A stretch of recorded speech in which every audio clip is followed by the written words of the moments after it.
Hello, ako nga po pala si Luis Jambi Mangrubang at ang itatahid ko po ngayong araw is James chapter 4 verse 8. Come near to God and He will come near. Come close to God and God will come close to you.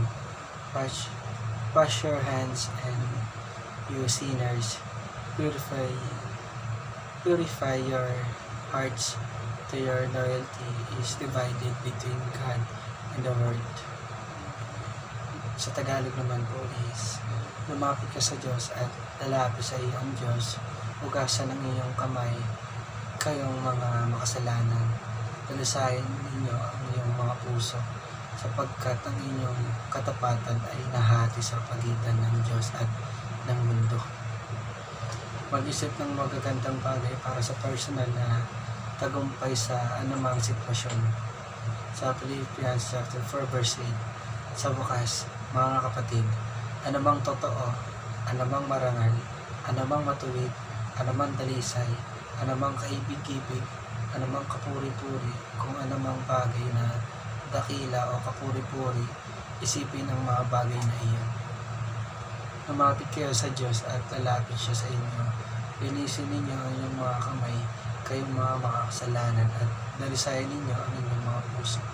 Kayong may dalawang isip, magdalamhati kayo at magdalamhati, at umiyak ang iyong pagtawa ay maging panaghoy, at ang iyong kagalakan ay maging kapangalan. Kapangalawan, magpakababa kayo sa paningin ng Panginoon at itataas niya kayo. Magkababa kayo sa harapan ng Panginoon at itataas niya kayo. Sa Santiago chapter 4 verse 7 to 10. Sinabi rin ni James na kailangan nating tanggihan ang pagmamataas at yakapin ang kapakumbabaan o panglabanan ang diablo. This short, magpakababa kayo at sa harap ng Panginoon at itaas ninyo kayo, mga kapatid. Huwag ninyo siraan ang isa't isa. Ang sino mang nagsasalita laban sa kanyang kapatid o umatol sa kanya ay nagsasalita laban sa batas at inahatulan ito.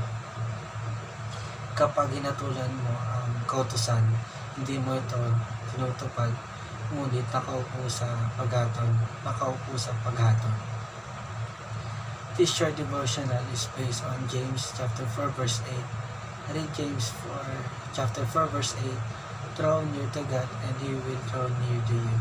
Cleanse your hands, you sinner, and purify your hearts, you double-minded. Yun lang po na may natutunan po tayo ngayon. Maraming salamat.